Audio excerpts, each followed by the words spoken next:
орлово гнездо, тук съм построил. Зора. Това е изпълнение на .bg. .bg е един акустичен проект, познат на слушателите на Хоризонт, както и един от създателите му, Пламен Силов, създател и на Фондация Покров Богородичен. Здравейте! Здравейте!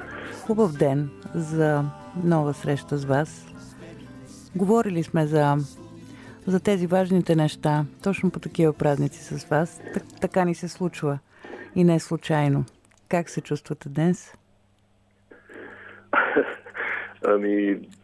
Опитвам се да вляза в логиката и в духа на празника, както всички. Това, разбира се, изисква някакво усилие. В същото време Бъдни вечери, Рождество Христово е един от тези празници, които някак по благодат ни се дава да усетим непосредствено тази Божия любов, с която е свързан този празник.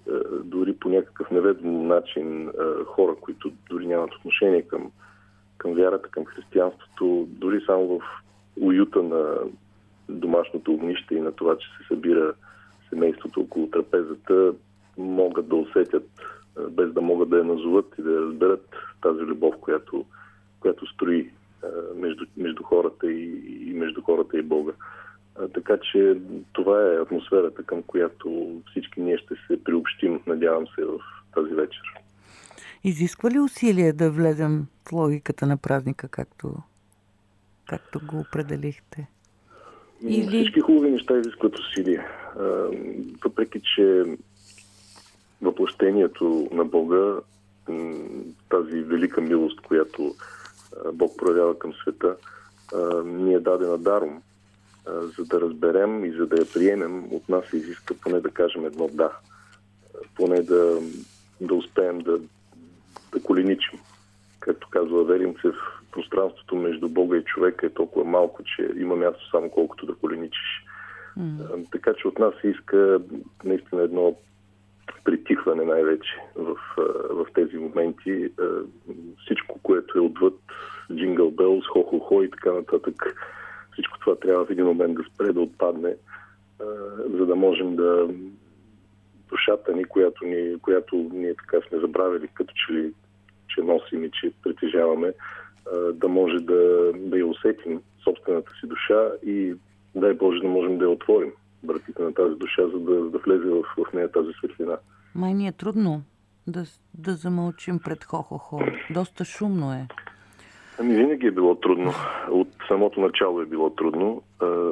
От самото раждане на Спасителя, знаете, че този евангелски разказ не е само разказ за изливащата се Божия любов на света, но и един трагичен разказ за неспособността на човека да приеме тази любов. И той кулминира в абсурда на разпятието. В крайна сметка Господ обиква света до край, отдава единородния си син за този свят, но в същото време светът, както казва Евангелието, не го прие, не го позна. Светлината свети в мрака, но мракът я не обзе. Това е трагедията на нашето човешко съществуване, че Божията любов е тук, при нас, тук и сега. Тя винаги е била и винаги ще бъде, но от нас се изисква да направим избор. И този избор е колкото прост и обикновен или, как да кажа, лесен, така и много труден.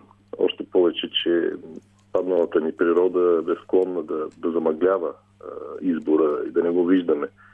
И всичко, което е около нас, всичко, което ни заобикаля, култура, медии, обществено говорене, цялата ни така съвременна атмосфера до голяма степен възпрепятства това възприемане. Но винаги е имало хора, винаги ще има до край, в които тази светлина по някакъв начин се проявява и тази светлина стига до сърцата им и слава Богу, че ще е така. Музиката ли е вашето спасение и вашия път към тази светлина, към това отстраняване от крясъка на деня? Не бих казал. Музиката, поезията, всички човешки занимания са до време. Те не са това, с което човек ще влезе във вечността. Човек влиза във вечността в мярата, в която се е научил да обича. Ако музиката може да му помогне да се научи да обича, разбира се, тя ще бъде част от новото му битие, част от това, с което той ще влезе в Царството Божие. Ако тя е просто занимание, ако е някакъв вид бизнес или аз не знам какво, начин за препечелване, ако няма насоченост нагоре, ако няма вертикала, тя ще изгори в вечния огън на тленното и на преходното. Така че всеки отговаря за себе си и всеки отговаря за собствените си избори. В крайна сметка ще бъдем съдени не по това, което сме постигнали или социалните роли, които сме играли, или успехите, които имаме в една или друга сфера. Ще бъдем съдени заради изборите си. И тези избори са както големите избори, да приемем Бога или да не да го отхвърлим, така и ежедневните малки избори, които правим спрямо околните. Общото ни живеене и общите ни избори, да бъдем или да не бъдем общество, в което да има малко повече добринка. Общите ни избори са кумулативния ефект от малките ни лични избори. Така е. И в крайна сметка, когато започнем да обобщаваме големите теми за нация, за човечество, още повече за политики, партии, икономики и така нататък, много често перспективата, когато се разшири прекалено, всъщност се размазва и се загубва същинското. А същинското започва от човека, от отделния човек, точно от малките избори, които прави всеки ден. От това да се въздържа днес, сега, тук, да не нагробя някой, да не нагробя хората около себе си, да се въздържа от всяка проява на греха, на лошите неща, които сме склонни да правим всички ние.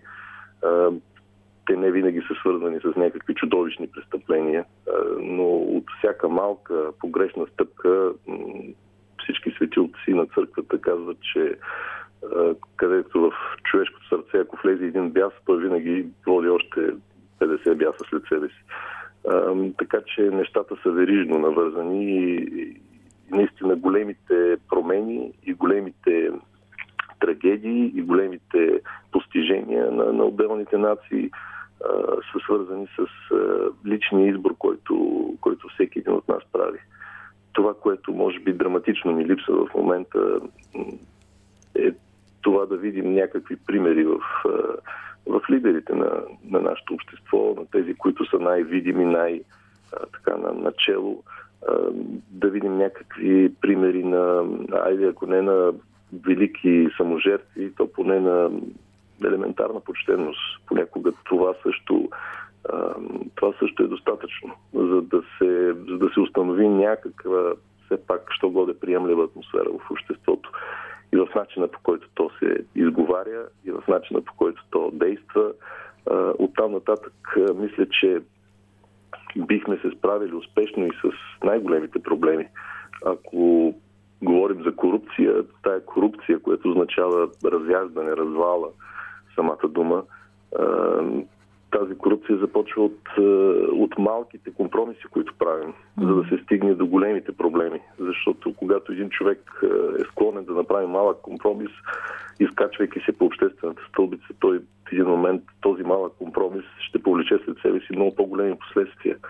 Но на всяка една обществена позиция, независимо колко ниско или колко високо, компромисите водят до пагубни последствия за душата на човека и греха всъщност е този, който ни пречи да вървим напред. Това са прости, може би клиширани истини, но ако ги разберем, мисля, че много неща в България ще се променят. Тази криза на лидерството, дефицитът, например, и както казахте, като че ли ни прави на парчета, отминава една година, която беше белязана с доста трагични събития.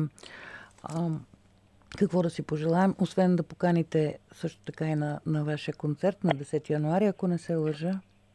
Да, на 10 януари в 6:30 в студио 5 в НДК в София. Ние, групата .BG, ще изнесем поредния си концерт за всички наши приятели, за тези, които не ни познават. Ние сме 4 души, които свирят на китари, на акустични китари и изпълняват песни, които са наше собствено производство. Малко необичайен жанр на изпята поезия, т.е. при нас текстовете и поезията са така на водещо място. Атмосферата на нашите концерти винаги е така особена, много топла, много задушевна, много акустична и с един много голям акцент върху словото.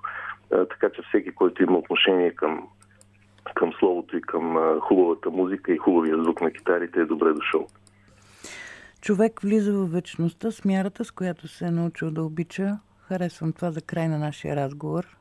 Благодаря ви за този разговор и ви желаем светла Коледа и хубава Нова година. Благодаря ви. Светли празници на всички. Благодаря.